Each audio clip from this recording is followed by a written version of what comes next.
Everybody ready? Let's do this. We'll call to order the Woodland Park Planning Commission of April 28th, 2016, and we'll need a roll call. Thank you. DeVoe. Here. Watson. Here. Hartsfield. Here. Hislop. Here. Penland. Here. Probst. Here. Scanlon. Schrader. Here. And Stannard. Mr. Chair, we do have a quorum with 7 members present this evening. Thank you. We shall stand up and do the Pledge of Allegiance, please. I pledge allegiance to the flag of the United States of America and to the republic for which it stands, one nation, under God, indivisible, with liberty and justice for all.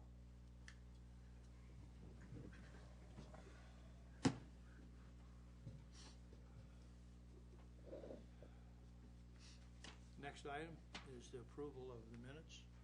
Make a motion to approve. Okay. Second. We have a motion and a second to approve the minutes. All in favor signify by saying aye. Aye. Opposed, same side. Okay, we'll move to item 4. Now, this is a quasi-judicial, so disclosure of any ex parte communications or conflict of interest.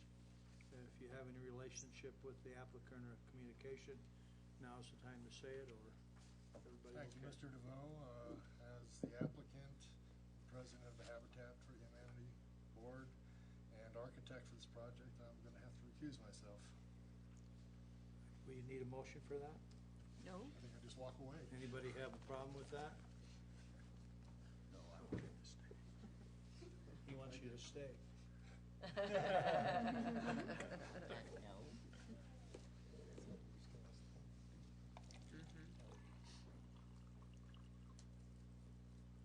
Okay, we will proceed on. We're going to go to item 4, Loft House Condominium CPU 16-002 and SPR 16-004. Request for a conditional use permit and site plan review by Habitat for Humanity of Teller County, the applicant, in the Central Business District to renovate the Loft House Motel into 9 condominium units within the existing building on lots 7 through 9, Block 10, Steffes subdivision of addition number 1 to the town of Manitou Park, now Woodland Park, and including the adjacent 10-foot portion of vacated Henrietta Street with a physical address of 222 East Henrietta Street, Woodland Park. The floor is yours. Thank you, Mr. Chairman. My name is Laura Pellegrino, and I am the city planner. So this is the Planning Commission public hearing, April 28, 2016, for the Loft House condominiums. It is a conditional use permit and a site plan review to allow for a use of residential dwelling units, 5 or more attached, for a 9-unit single-family residential condominium complex on this site.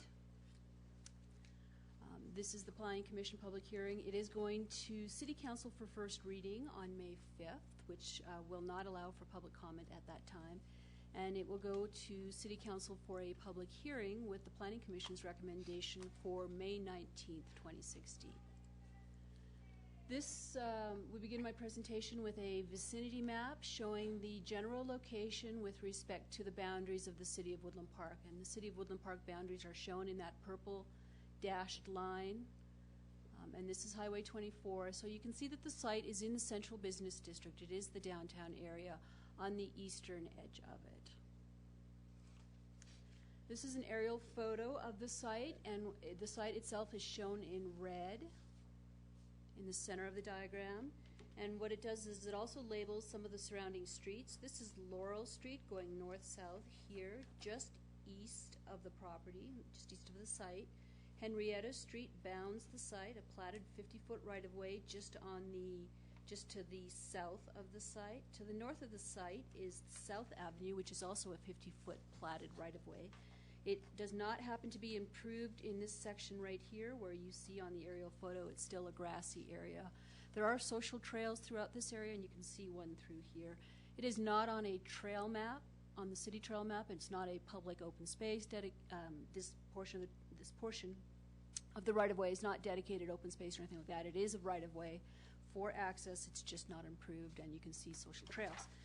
This site here, immediately to the north of the Loft House, is a public open space on the Parks and Trails map, and it is an open space. It hasn't been improved. It doesn't have any status. It is being used. You can see again some social trails coming through the townhouses, the Loft Village townhomes just to the north of the site. What you're seeing also around to the north and to the west are single-family residences that surround the site. Also to the east, again, single-family residences. To the south, what you're seeing here is the Ute Pass Cultural Center, the Commons, and the Pikes Peak Library, as well as History Park here in this northern corner. So this is a very visible site in the city of Woodland Park. It's also a site that many people know of. The structure has existed on this site since 1965, so it is in everyone's memory. And when they think of Woodland Park, this is probably the clock tower, and the Loft House is probably one of the things that most people who have been here for some time think of.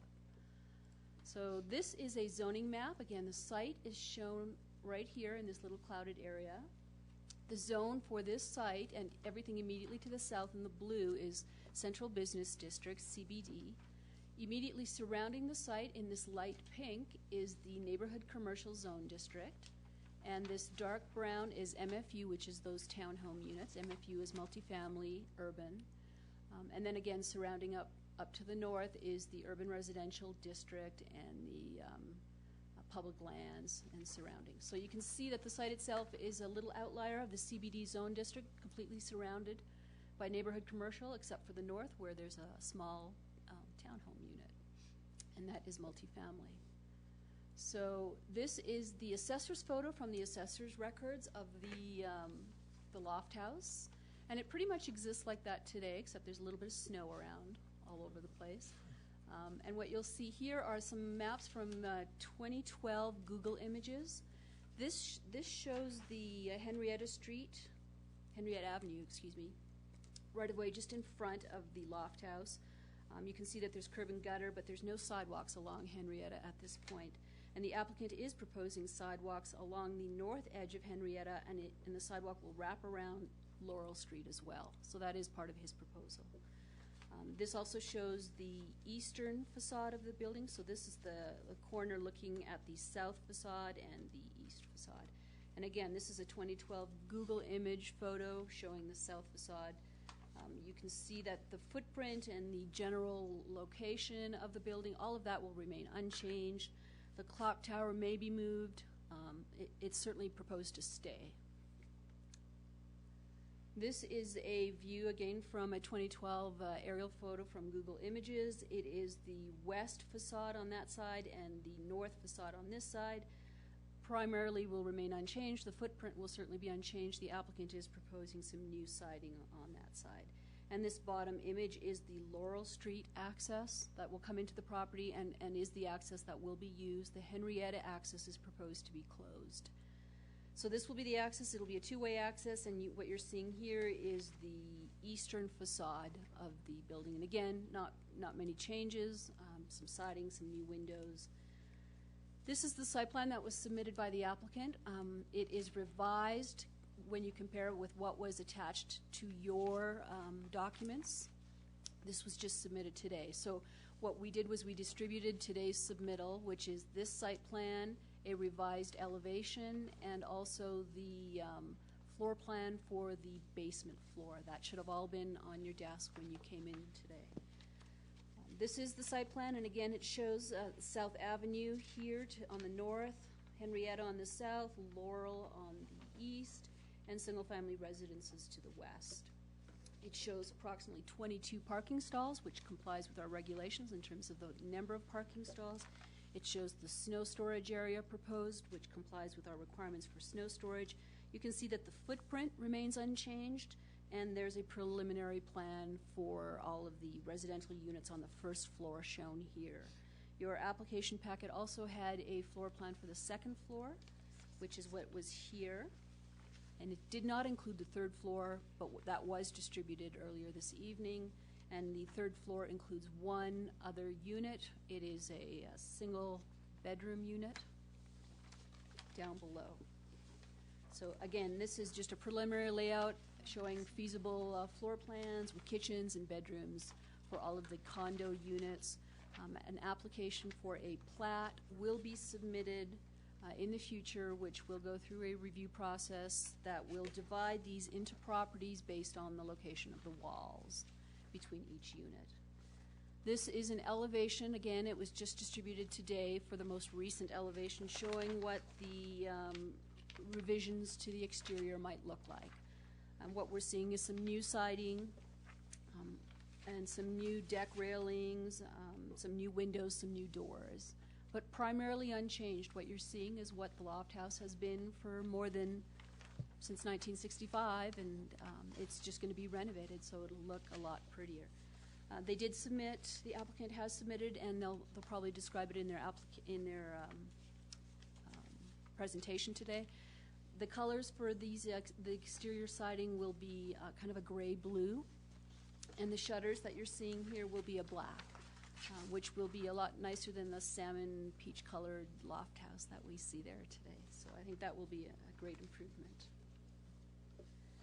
Staff did send the application out on referral. We sent it out to the Utilities Department, the Public Works Department, to the Police Department, to Economic Development, and to our Building Department, to the Northeast Teller County Fire Protection District, IRA, Black Hills, Baja, CDOT, CenturyLink. And we did receive referral responses. Those referral responses were attached to your packets. And the referral responses are also part of our conditional recommendation in terms of what the applicant has to continue to comply with. We did send notices to all properties within 150 feet of this site, and the poster was posted on site within the required time pursuant to the municipal code, and we did publish tonight's hearing in the Pikes Peak Courier.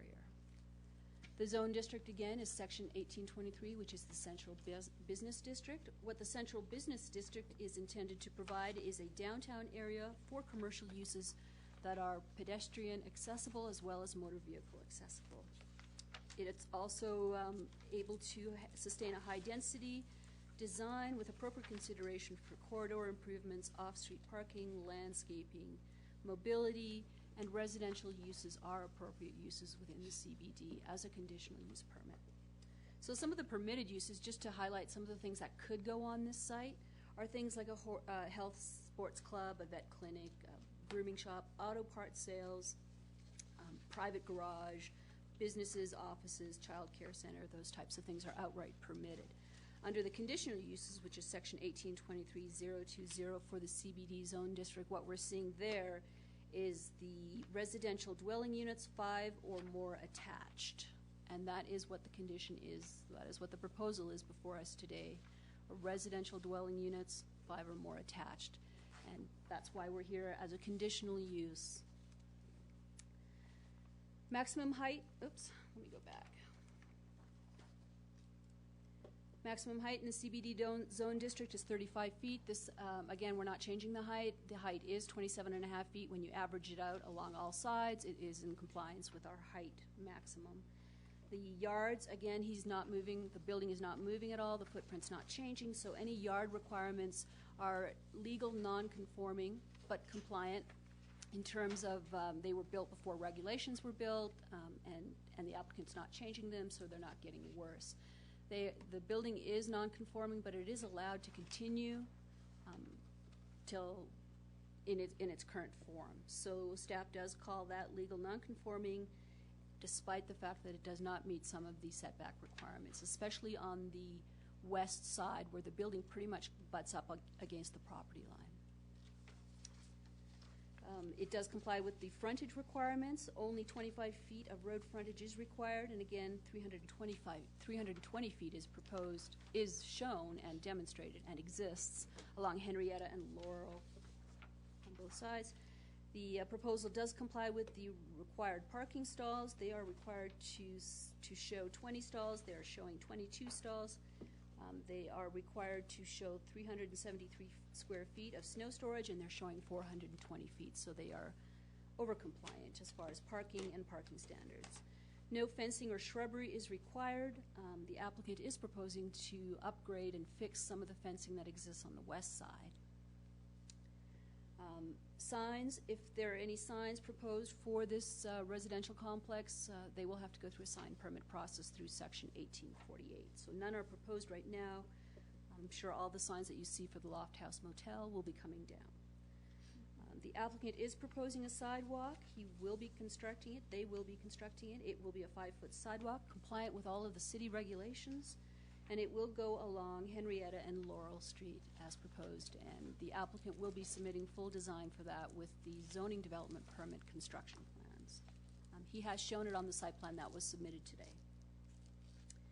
And for landscaping, again, the applicant is proposing to retain as much landscaping on site as possible without having to replant or remove any trees, but some will be removed. He's looking at taking down those retaining walls and building a new retaining wall, and that is shown on the site plan that was submitted today. Staff does find that they comply with the landscaping requirements as proposed. There are 11 standards for a conditional use permit that this Planning Commission and then City Council will use to assess an application for a use permit, for a conditional use permit. And I'm just going to touch on these briefly for the record. The applicant has demonstrated a need for affordable housing for condominium units that will appeal to workforce housing within the city of Woodland Park. Habitat for Humanity is the applicant that will be behind this, and I will allow them, they will be speaking a little bit about their process on how they choose the families that go into these homes and how we can qualify it as affordable. It is no impact to the public health and welfare. It will be a reuse and renovation of an existing blighted building in the city of Woodland Park. We do have a letter from a realtor that states that the property value should increase, and staff does concur with that assessment. We believe that with the changes that they're proposing and the renovations that they're proposing, that it will harmonize with the neighborhood and with the surrounding buildings in the area and with the uses and activities that already occur in the area. We believe it complies with the city plan policies in terms of affordable housing in the city and with just providing residential and mixed use in a CBD zone district. We believe it complies with all the city regulations as conditioned. The applicant will have to submit a drainage plan, grading, erosion control plan that will be required prior to issuance of a zoning development permit. Traffic, again, the traffic compared to what it would have generated as a motel use is going to be less for 9 condominium units, according to the letter that they submitted, and the applicant concurs with that assessment. Drainage, the applicant will be required to submit a full drainage plan done by a qualified professional engineer prior to issuance of a zoning development permit. That is one of our conditions.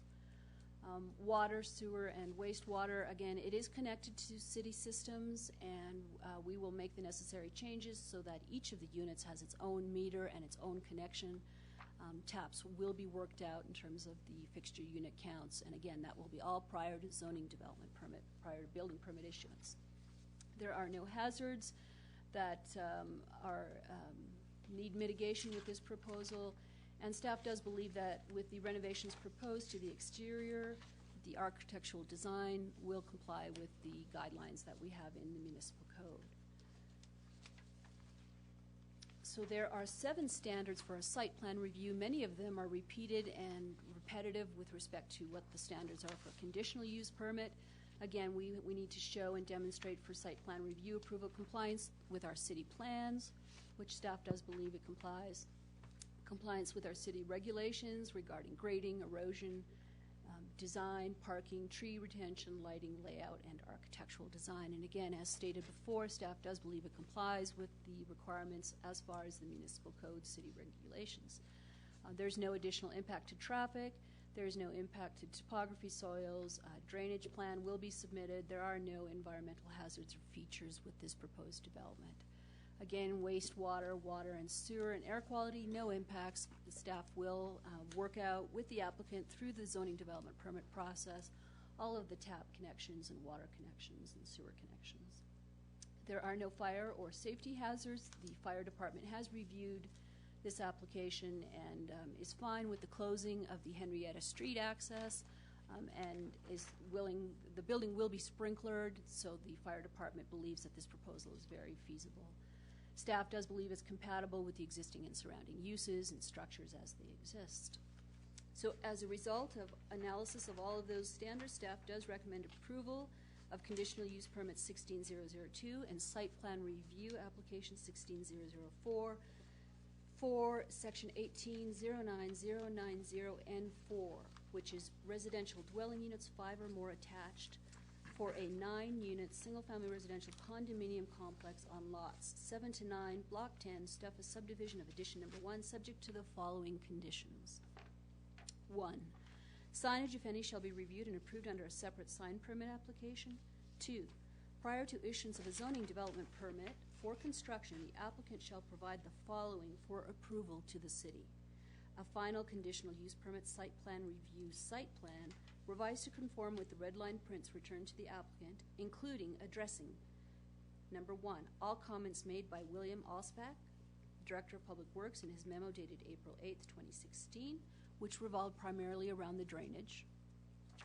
Number 2, all comments made by Kip Wiley, Utilities Director, in his memo dated April 14, 2016, which primarily revolved around taps and fixture unit counts. And number 3, all comments made by Keith Wilcox, City Construction Inspection, in his memo dated April 12, 2016, which revolved primarily around erosion control and drainage. All of those comment memos were submitted with the packet that you should have received, and they might have been emailed after, actually. Do we have so. a hard copy of that? I think it was sent by email, so we did not send out a hard copy. Yeah, apologize for that. Sure. So condition number 2B then, we are requiring prior to issuance of a zoning development permit, the submittal of the final landscape plan, drainage plan, grading and erosion control plan, submittal of the final architectural elements with all materials and colors specified, and finally, item 2D, condition 2D, payment of all various impact fees as applicable, including tap fees, stormwater fee, transportation capital fee, park fees, sidewalk and lieu fee. All the fees that apply will have to be submitted by the applicant prior to issuance of a zoning development permit. That does conclude my presentation. Mr. Chairman, I know that the applicant is here from Habitat for Humanity. Jamie Caperton is here, and she will be speaking. Perhaps we could ask questions after the applicant's presentation. Well, we'll probably call you back, but Okay. we'll move on to the applicant's presentation.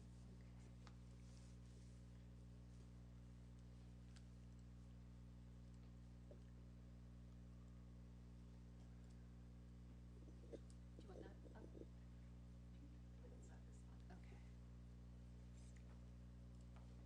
So thank you very much for having me. I am Jamie Caperton, Executive Director of Habitat for Humanity, and I appreciate very much you considering our request before you tonight. I would like to tell you a little bit about how we got here and how we're planning to proceed forward if you approve our request tonight. This opportunity came to us as a matter of a project called Home Builders Blitz from Habitat for Humanity, when we made application to Habitat for Humanity International, and quite frankly, we didn't think we would get chosen, but we did. And it's a wonderful opportunity, and we hope that the whole community will come together to be a part of it. Home Builders Blitz is a program through Habitat International wherein they soak your community in resources from the national level. And just as an example, the siding, the appliances, paint, all kinds of resources. So far for this project, we have received already $250,000 in donations for this project alone from Habitat International. All of the siding, all of the windows, all of the paint, all of the appliances, flooring, all of those types of things have already been donated to this project to bring the costs down on the project. It is going to be about a little over $1 million project, and just in a matter of a few days, those level of donations have come into the project to bring the cost down on it.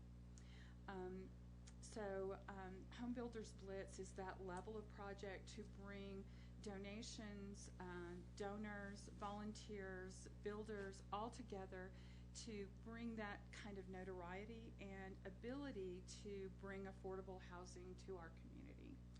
And it's one of the things that we've been trying to do for Habitat for Humanity for quite a while. In our small community, we've been able to build 2 to 3, maybe 4 houses a year in our community for quite some time, but we've wanted to be able to boost that ability in our community and be able to reach more families. And this is going to be able to allow us in this fiscal year to reach 14 families in 1 year. That's going to significantly increase our abilities. In addition to being able to do this particular project, it's bringing significant national recognition to Woodland Park. It's not very often that we are able to add Alan Jackson's name to a project that we have, and he is the national spokesperson for Ply-Gem, which is our national siding and window supplier. And he is doing concerts. He's giving his all of the proceeds from one of his songs to this nationwide. And so we were just visiting earlier about the press release that went out about ours, and it is reaching international level now. The press release about Woodland Park. And so many people. I got a call today from Columbus, Ohio, from a supplier that wanted to work with Woodland Park. And so lots and lots of folks are listening to what's happening in our community. And it's helping us to garner support for not only this build, but other things that we want to be able to do for affordable housing. And so I think it's going to really open up a lot of doors and opportunities for us, not only for this project, but for other things that we want to do with our community. One of those things is on May 11th, and this is just an example of what happened as a matter of us being able to get this, is we got a phone call from Home Depot, and they said, we heard you have this project, and we want to be a part of what you're doing there. And on May 11th, they're bringing 200 volunteers to help us with the cleanup and start of this project to begin to take down the walls of the landscaping. They're going to take out all of the windows. They're going to take out all of the air conditioners. They're going to help us clean up the site. They're going to do all of that. In addition to that, they're sending another 125 volunteers over to the VFW hall. So Woodland Park's going to be a little full on May 11th.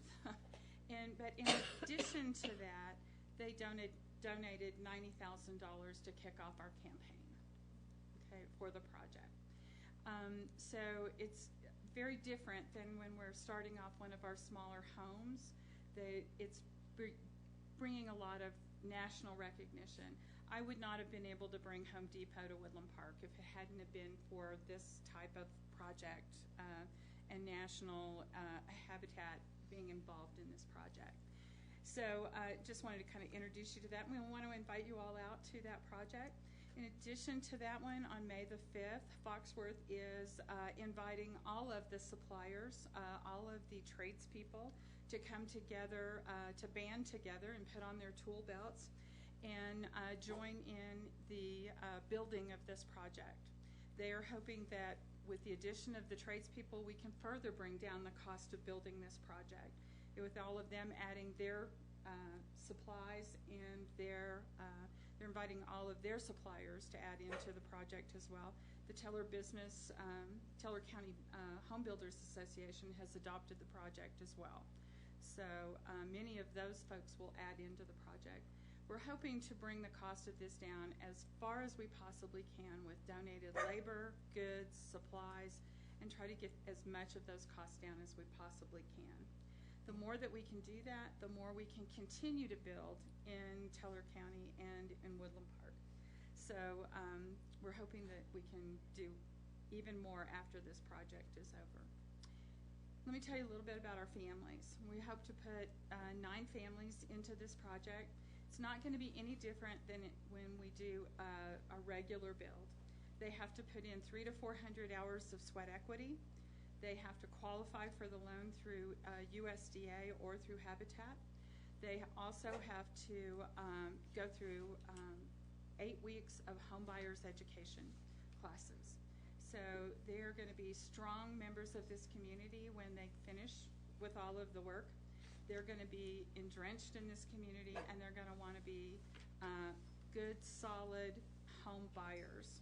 And they're going to want to keep this property up. They're going to be proud of it when we're finished with it, and they're going to be out there working just as hard on this property as anybody else.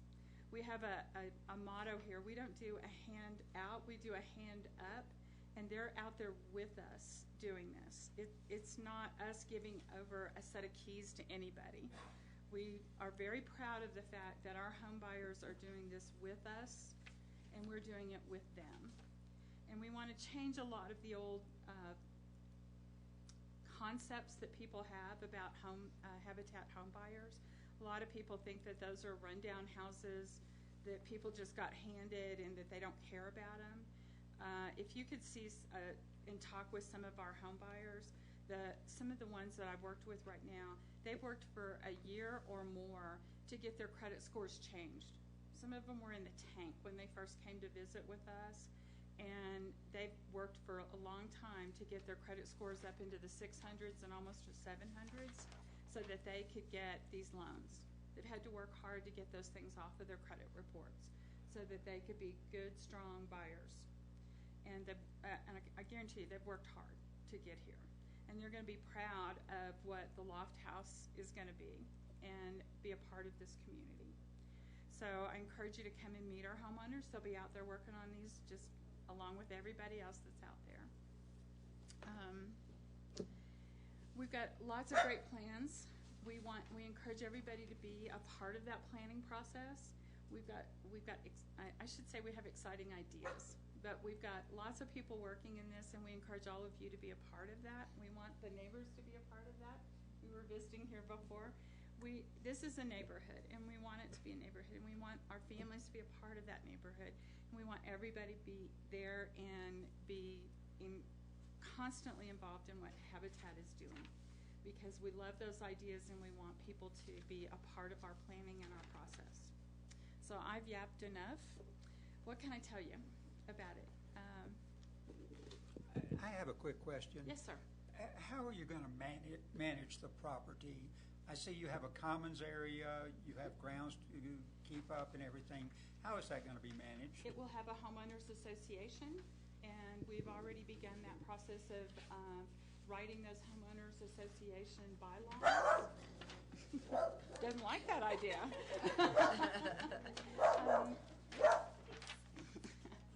If you're familiar with Las Casas project that we have here in Woodland Park, that's managed by a homeowners association, and we work that. We are working with an attorney right now that is used to writing condo homeowners associations, and they are writing samples of those right now for us, but we're also including the families in the process of writing those with us. Thank you. Will there be condo fees? Yes, that'll be part of So their in addition to the mortgage, they'll be paying a condo fee? a condo fee. Yes, there will. And we've tried to keep those as minimal as we possibly can, but we want to make sure that it covers all of the fees necessary to manage the land. And that's all part of the calculation as to whether or not they can afford to? Absolutely. Are you going to do a complete interior gut on each of the units? We'll be taking down all of the walls necessary to convert them from the 24 units into 9 condos. We're we have engineers looking right now to see what of the interior pieces can be salvaged and what can't. Well, I know, having been here for many years, this particular building was known for drugs, a lot of drugs. Absolutely. Being cooked, being whatever. And I just want to make sure that whatever is done, that these are going to be certified, that there's no remaining effects from those Absolutely. drugs. We've already had the building tested, completely tested. We had all of the rooms tested. We didn't want to take a building that actually that had happened in. And we can tell you that the basement building, basement apartment was where the meth lab was. But we did have all of the rooms tested and to see, and it was less than 0.5% in all of the drywall or any of the surfaces. But we had a full testing of the building to make sure of that, so that we wouldn't have that problem, because we didn't want to have anybody exposed to that in any of our families. So if you want to see that report, we'd be more than happy to share that with you. We've given it to the city. No, as long as it's been done, that was. Absolutely. But yeah, we had asbestos, lead, and meth all done. And just to make sure that everything is taken care of as far as the drywall and the any of the my brain is not- Insulation. the I don't know why I can't think tonight, but the any of the insulation or any of that, we are having Colorado Hazard come in and take all of that out to make sure that none of the surfaces or anything have that in that, but all of the beams and everything have been tested. Okay. Then another question that I had, I mean, I see this little common area over here with a barbecue. Are you going to have a playground for the children? We are trying to see, we want to see the families and we want to have their input as to what they would like to have in the common areas and see what they would like to have input into those areas. But it would be in that area there to the northeast, I guess. We like to give them input as to what we put in before we start putting into their areas. Okay, thank you. This may be just an issue. I know these are initial drawings, but it appears on the main level there's a place without a kitchen. Now, they all have kitchens, I and it may be that he just don't didn't see it draw on it in. here. I was trying to- Which apartment are you talking about? I'm sorry. Main level. It's the very first one, probably. Well, there's I guess the 2-bedroom, and then there's the 3-bedroom. Yeah. The very first 2-bedroom that's on the far left-hand side, are you talking about No, this I'm one right talking here? about as I'm looking at it on the right-hand side. Next one over. There's a from 2-bedroom, and then there's a 3-bedroom next to that, and I just don't see a kitchen, so I assume that you, sure. That's maybe I'm reading it wrong, but Yeah, this one, I yeah, think it don't was see it. inadvertently left off. Yeah, this is where it'll be right in here. okay. I But assumed there you is had one, that. I just, And also, this one right here, this unit right here that's a little bit larger, is gonna be our ADA apartment. The 2-bedroom that's a little bit larger. That's gonna be the handicap accessible apartment. What is the bedroom in the basement, the lower level? Doesn't have a kitchen or anything. It's access from the side. Yes. This very bottom one, Yeah. This is the one that we really with the haven't. storage and that all there is. This is the one we really haven't done a lot of design on, because we also wanted to make it the possibility of being a second ADA apartment. Okay. So we left it as open design as we possibly could, so Why that is we that a could change kitchen it or up. whatever to do?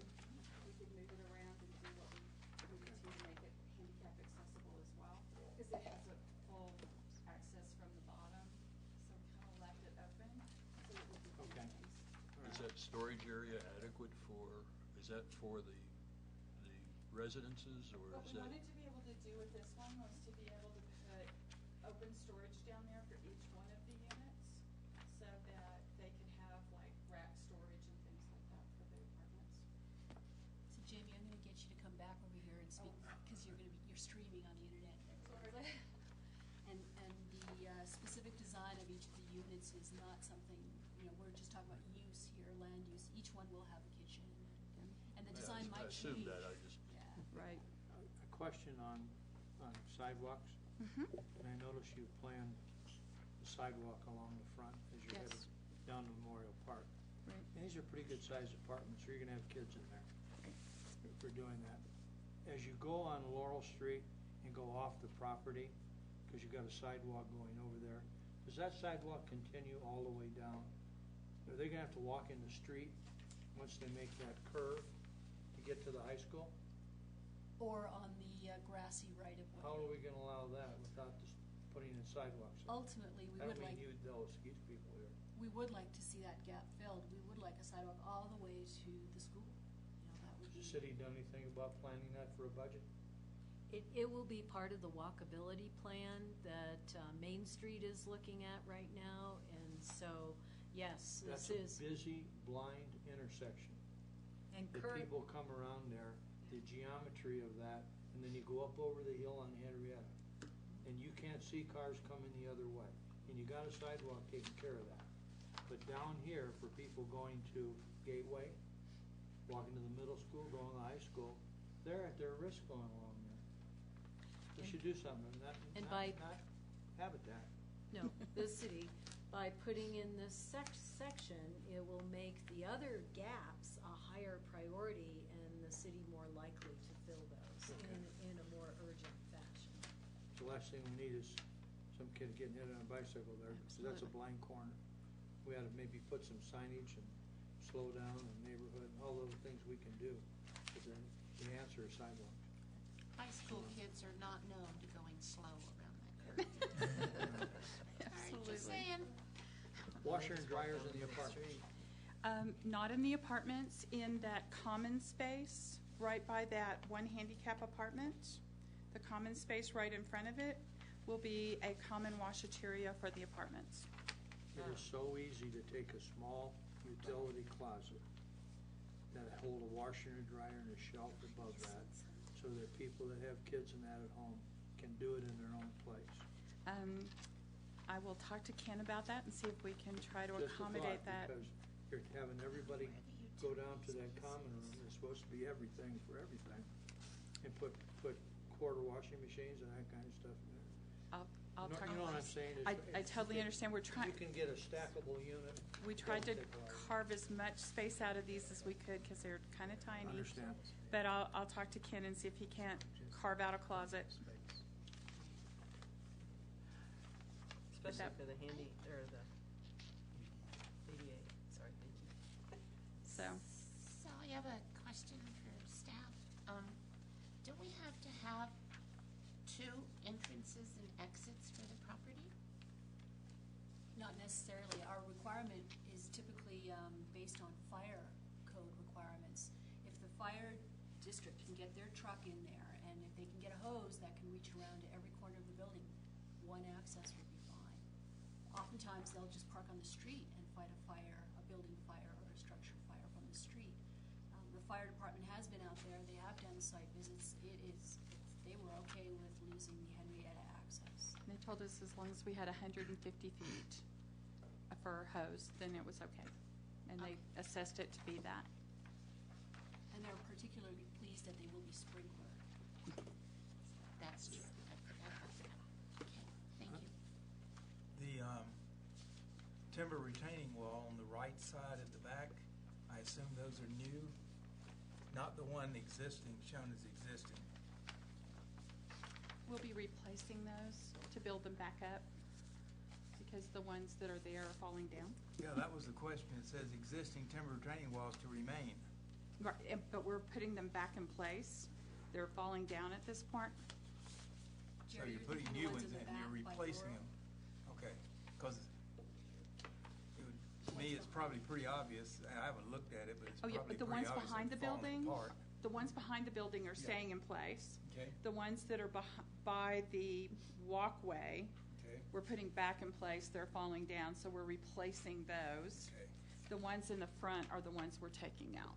Okay, the ones in the back then, off, coming off of South Avenue, how high are those and what kind of shape are they in? They're all in good shape and they're solidly in place. We assessed those and they're solidly in place, and they're probably about 5 feet tall at this point in time. Yeah, I'd say 3 to 4 Yeah. feet.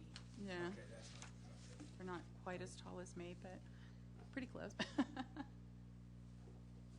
I was wondering on this memo from Keith Wilcox, that question where he says, number 3, what is the total value of the reconstruction of this building?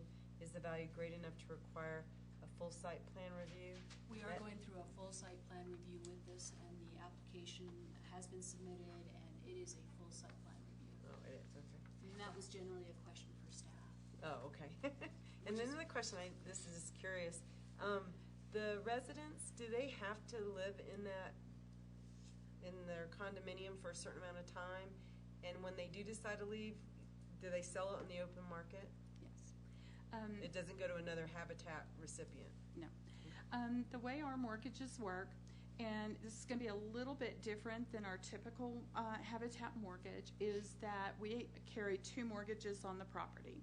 It has the mortgage that we sell it to them for, and then we have a second mortgage on it. That's the difference between what we sell it and the fair market value of the property, because we obviously sell it to them for less than that.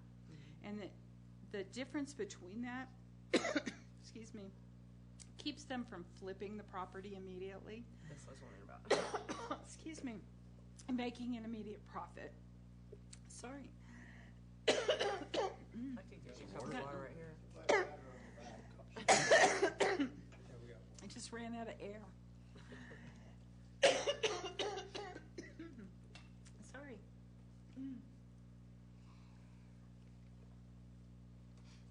There we go. Anyway, it just keeps them from flipping the property immediately. We typically put a 15-year second on our mortgages on regular houses. On these, we see as starter homes for folks. So the board has agreed to a 5-year second mortgage. So if people decide 5 years down the line, these have gotten a little small for them and they want to move up, they will typically increase their credibility on their credit scores and things, and can move up to a regular mortgage at that point in time, and will move up to a bigger home in our community, and that will allow them to do that after 5 years. Well, because I guess we were looking at that other property on 67 where it was meant for professionals, and it had, what, was it 40 years that they would keep it a low cost so they could keep it for the professionals? I'm just wondering, so in 5 years, could this then become a regular market value location? They could in 5 years, they could probably sell it to someone else, not necessarily a Habitat family. We would have first option to help them sell it to a Habitat family, though. Because I was thinking that it may not stay affordable housing. That's what I'm concerned about. We will have first option, though, to try to put a Habitat family in it, so it could stay affordable housing, because we'll have first option to do that. And the definition of affordable is also the characteristics of the dwelling unit, and these are small units, so they'll typically be priced lower than a full, 3-bedroom, 2-bathroom house. From an insurance standpoint, will the homeowners association carry the master policy? And will they keep that deductible down where it is affordable? Yes. Because I know a lot of places have gone to really high deductibles and assess each unit owner, thousands to keep that policy down. Is it the typical condo where everything on the exterior, the roof and everything, is taken care of by the HOA? Yeah. They won't have a deductible on that case, probably. They'll carry the master plan, and then each unit will have to carry their space. Yes. Interior Right. walls. Interior. Renter's type insurance. Right. Inside. All right.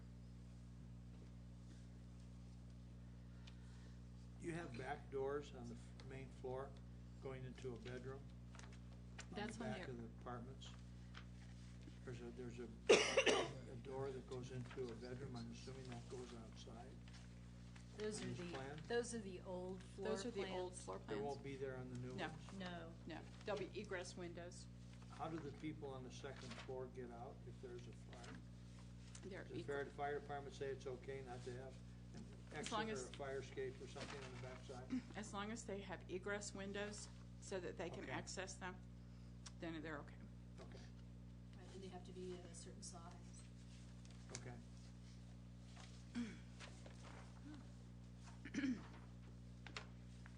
Sorry. Anybody else? Question on lighting? Yes. Okay, I didn't see any lighting plan here in the parking lot or along the street. That intersection there, and I don't know what the city does there now, but if we've got kids in that walking with no sidewalks, somehow maybe it's your entrance there on Laurel Street. or maybe where that clock tower is, something to light up those intersections. And maybe the city can do something with a light on that corner, Okay. because if kids are out walking that area, we need to light that up and not just, There is an existing light there. Right, there's a And- street light just a little bit to the east and south of the clock tower, and it's not supposed to go away. you're talking the light in the parking lot, Nope, it's on the landscape area, if you look on your site plan. full cutoff, That's a good question. okay, We'd have to take a look at that. okay? Because it's probably a mercury vapor, one of the cheap ones we've got all over town. Could be, it's probably been there since Yeah, 1965. I might think be it's, a real one. it is a 1965 light, I think. Might be a So good place we for a probably full need to cutoff work on on the city. upgrading it. Maybe contribute. I'm just worried about that intersection. It's Absolutely. dark at night, you're gonna have a lot more traffic than you've had there in a long time. Right.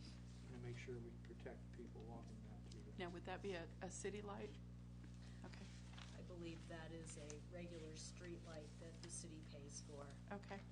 Maybe we can get them to put a cutoff on it so it doesn't shine Okay. everybody's window.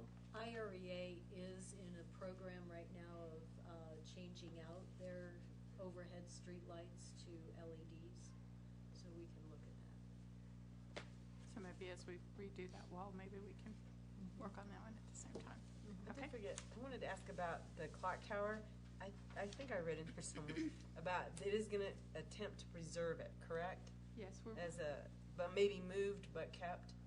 Yes, we're working on a grant right now That's through what I the heard. Historic Fund to renovate the clock tower and bring the clock back to working order. And so, yes, we are planning on keeping the clock tower. And it would be painted to match the rest of the building, or with the gray and the black? We're trying to decide how it would look and how we can work that to do it. So we'll be submitting a plan based on what the Historic Fund talks to us about as to how it would work. Do we have any other comments at this point? Seeing none, what we'll do is say, you can sit down and you may have to come back up again. Absolutely. Okay. At this point, we'll open it up for public comment.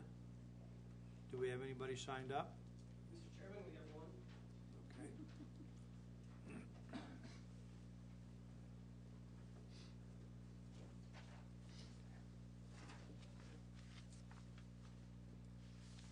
George L. DeMello, come on down. Just state your name and your address and that for the record, please. George L. DeMello, 308 East South Avenue. Floor is yours. I just want to say I'm thrilled. I am very thrilled to have this project going forward. I've had a very exciting, tumultuous, tragic relationship with the Loft House for many years, and this, I don't think it could have ended any better. So, new beginning. I'm excited about it. Way to go. That's all I got to say. And that corner is very well lit. That S-curve is there? There's street It lights is. there? Yes, because we Okay. have blackout shades on our house along the inside. 'Cause it all shines right in our. Yeah, maybe we can work on that too. Yeah. Thank you. Okay, thank you. Anybody else that didn't sign up, if now's the time, if you'd like to put in your 2 cents worth or whatever you'd like to do. If not, we'll close the public comment. Any final questions from the commissioners? Okay, at this point in time, if you want to, without questions, we encourage a motion in a second. I would make a motion to approve, hang on, I gotta find my paper. Oh heavens, thank you. To approve Lost House condominiums, CUP 16-002 and SPR 16-004. This is just phenomenal, and to put something in that horrible building that's gonna be so good for this community, I praise you. Thank you. I second without further comment. We have a motion. That was nice. Watson, Yes. Hislop, Yes. Penland, Yes. Probst, Yes. Schrader, Yes. and DeVoe. Yes. Motion carries unanimously, and as mentioned earlier, this will go to a public hearing with City Council on May 19th. Thank you. Fantastic. Very good, folks. That was the only thing. Sally, can you send us those dates? Because I didn't write them down. They're on the staff report.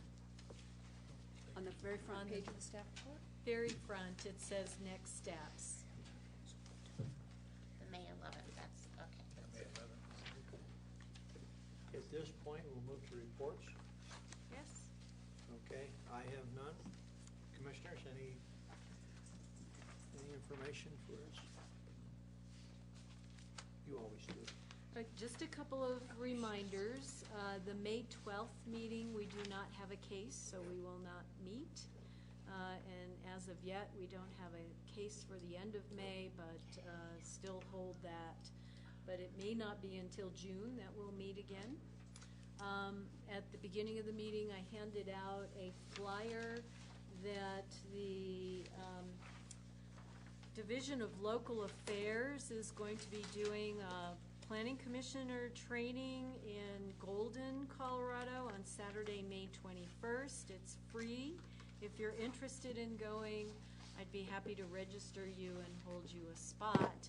Although at our last meeting, I did tell you about the Colorado Springs APA conference at the end of September that we hope that most of you will sign up for and be able to go to that as well. But if you'd like to go to this training, we can certainly make that happen for you. And other than that, we have a work session and our speaker is here, so when you're ready, we can adjourn to the work session. No snow yet? Fantastic. Commissioner DeVoe, if I might just add, if no one wants to go to the May 21st workshop, Keep Woodland Park Beautiful is doing their cleanup on that day too. So everyone's welcome to come to the Youth Pass Cultural Center for the annual cleanup. Anything else? Looking for a motion to adjourn? Motion. Second. All those in favor? Aye. Sorry, Max. Thank you Take a all. 5-minute break and we'll reconvene. Consideration